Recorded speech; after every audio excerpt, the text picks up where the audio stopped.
आपका robotic surgery के बारे में एक्सपीरियंस कैसा रहा और आपके दिमाग में क्या था? Dr. Divya Sera has done it so nicely and wonderfully that every organ is safe and post-operative on the next day she was able to talk.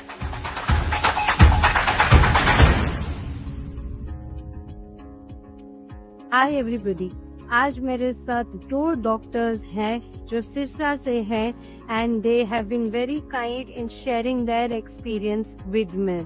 Please meet doctor Rupali Jindal and doctor Kamal Jindal, who are senior practitioners in their hometown and they specially came to Delhi for robotic surgery for endometriosis.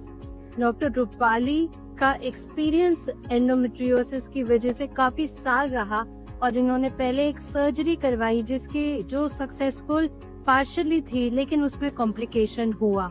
So they had this fear also कि जब हमें अब next surgery चाहिए, जब problem बढ़ रही है तो हमारे को ऐसी सर्जरी चाहिए जो फुल एंड फाइनल हो और इसमें कॉम्प्लिकेशन ऑलरेडी जो हुआ हो उसको हम सेफ गार्ड करके रख सके and we can travel back safely at the earliest. और because she is a doctor herself, she wants to start practising early.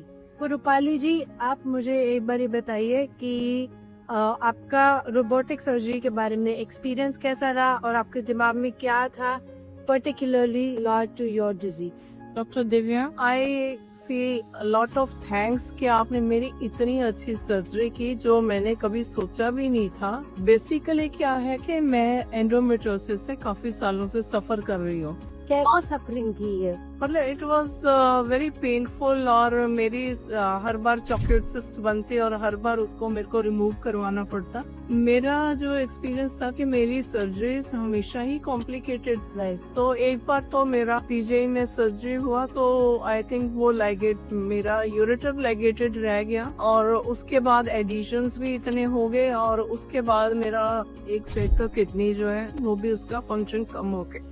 तो इस टाइम पे मैं ये बोलना चाहती हूँ कि एंडोमेट्रियोसिस ऐसे स्प्रेड करता है जाके जैसे कोई लोकली एडवांस कैंसर स्प्रेड कर रहा है. Non cancerous condition presents as cancerous spreading locally और ये आसपास के टिश्यूज को जकड़ता है और साथ में पेशाब की नली जा रही होती है जिसको वो जकड़ लेता है. तो बहुत बारी सर्जरी के दौरान यूरेटर इंजर होने का चांस रहता है और शायद रूपाली जी के साथ यही हुआ जिसमें यूरेटर इंजरी हुआ, यानी कि पेशाब की नली इंजरी हुई और उसकी वजह से बैक फ्लो की वजह से की वजह से हमें लेफ्ट किडनी का फंक्शन लॉस हुआ जिसकी वजह से we had suffered lot of problems due to kidney. After that we had another surgery. After stenting of the left kidney, we have another surgery. So a surgery, lot of adhesions. Yes, 3 surgeries करनी पड़ी, and we suffered for 4 years. और ये कितने पहले की बात है? ये almost 96, 97, 98 की. More than 20. More than 25 years. At that time, we were not lucky enough to have robot surgery at that time. This time, we have come to know that की robot surgery available है. We made a choice for onco-gynae because we don't want to suffer from any other further injury to lose the second kidney. Now the Dr. Divya Sera has done it so nicely and wonderfully that every organ is safe and post-operative on the next day she was able to talk. अपना चलना फिरना सब कुछ normal हो गया है second third day से ही. आप इतनी अच्छी तरीके से समझाते हैं. मैं एक बार उन लोगों का भ्रम जो कहते हैं रोबोट पे पैसे वेस्ट करने वाली बात है, तो कैसे इंश्योरेंस ने भी आपका कवरेज किया और कहीं ये जो मिसकंसेप्शन है इसको एक लाइन पे मैं चाहती हूँ कि एक बात कहता हूँ कि सर्जरी पे उतने ही पैसे लगे, रोबोट पे जो पैसे थे वो हमें सारे इंश्योरेंस ने पे किए हैं. इन्होंने जो भी प्रोसीजर किया हमें सारे पैसे मिल चुके हैं और रोबोट सर्जरी से हुआ. Robot surgery is not costly. Life से कॉस्टली कुछ नहीं होता. हम पोस्ट ऑपरेटिव इतना भुगतते हैं कि हमें ये याद ही नहीं रहता कि हमने पहले बचाया क्या है और खोया क्या है.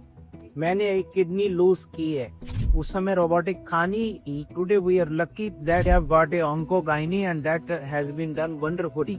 तो एक बात पहले आपसे पूछूंगी कि आपको पता है कि ये नॉन कैंसरस कंडीशन है, फिर भी आपने काइंडली ऑन्कोलॉजिस्ट चूज किया, तो इस बारे में क्योंकि ऑन्कोलॉजिस्ट का नाम लोग बोल कर रहा है, आई एम लकी कि आप जैसे लोग जो इस बात का डिफरेंस जानते हैं, बट मैं चाहती हूँ आपके मुंह से कि ऑन्कोलॉजिस्ट के पास कब कब नॉन कैंसरस कंडीशंस में भी जाना चाहिए। नॉन कैंसरस कंडीशंस में स्पेशली एंडोमेट्रियोसिस के एडिशंस लाइक कैंसर ही होते हैं and they are so strong, they can not be, उनको आप सेपरेट नहीं कर सकते, डिटैच नहीं कर सकते ओपन सर्जरी में भी।